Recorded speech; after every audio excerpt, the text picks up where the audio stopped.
you both. Thanks so much for your time. Good to see you. Thank you for Love having us. you. This is really cool because this film is based on a short, right? That basically went to Screamfest in 2024. And my short film that I wrote and produced also Yes. premiered at Screamfest that year as well, Oh, right on. Oh my which is gosh, really, really cool. Yeah, it was. that's so It's and now it's cool. crazy that I was like, oh yeah, now it's a feature I don't film. know if you're gonna interview Felipe, but like that is such a cool anecdote.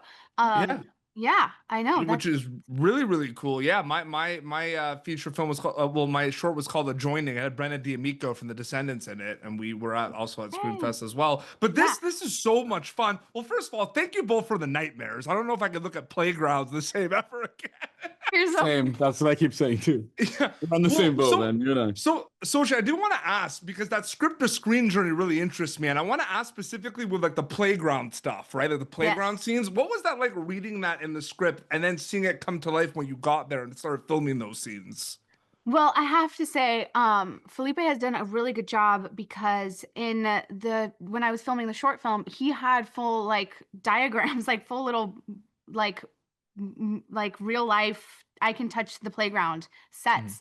And so it was really I could like imagine it already. And he had like a little miniature thingy, and he would like tell me like that's where you're gonna go. I was like, oh my god, wait, you got Like Monopoly. yeah, I guess it's you. and then you're gonna die. And then we just take you out of the story. And so for me, I kind of was already able to envision it. And so I had that base from the short film going into the film, the feature film. And so, yeah, and then I had just great communication with Felipe where I asked him anytime he had, location scouts or anything like that, if he could just send it over to me so I can kind of envision what it all looks like. And he did just that. And then so that gave me a really great foundation going into all the playground stuff. Cause for sure, reading it on the page, I'm like, a playground, that's not gonna be spooky. But he definitely helped me get there. Very spooky when we actually see it come to life. Yeah. Aaron, good to see you, man.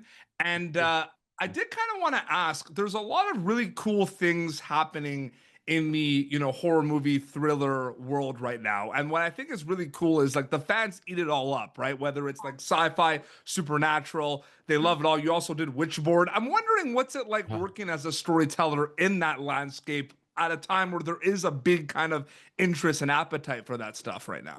I want to say to that point, that's a great question. To that point, I think in the last few years, it's probably grown exponentially Yeah. as well. Like every other thing that's being announced, I want to say has got some psychological thriller horror element Creepy to element it. too, yeah. It's a dream for me. I feel like the horror genre, the psychological thriller horror genre is the here comes the pun. It's the perfect playground for the actor.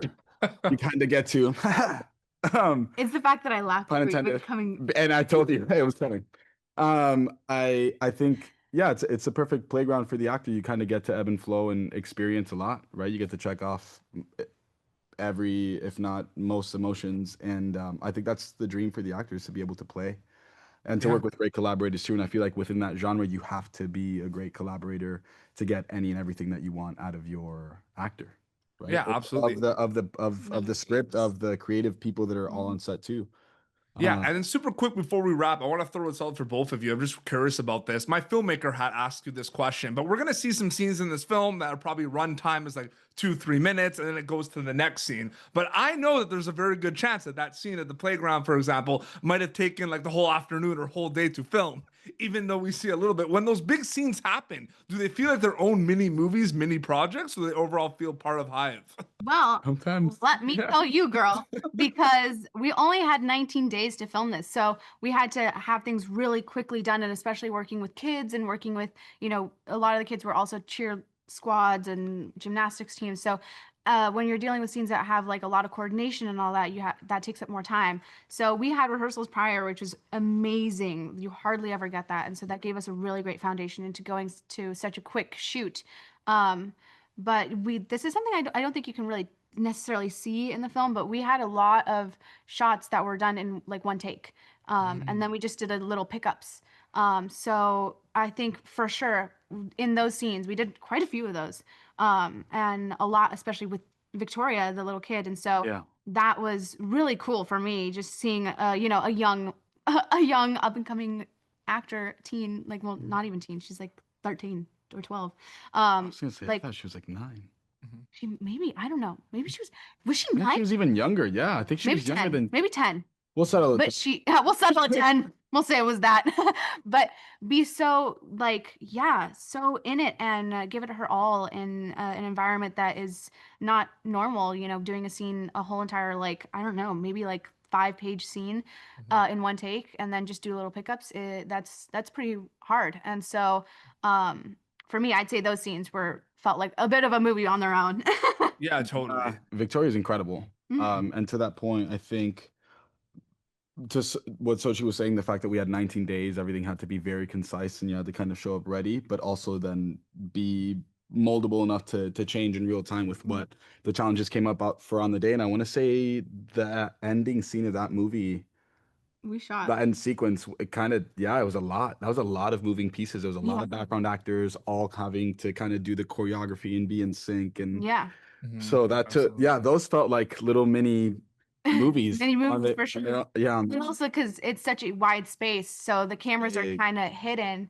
And so when you're looking and when you're acting the scene or whatever you want to say, it almost felt kind of like real life because you couldn't necessarily really see the cameras in such a wide but they were watching you. scene. Yeah, no, absolutely. No spoilers, but both of you are fantastic in this film. Congratulations. Thank you. I can't wait for people to catch Hive on Tubi. Sochi, Aaron, good to see you both. Thanks so much for your time and congratulations. Cheers, you too.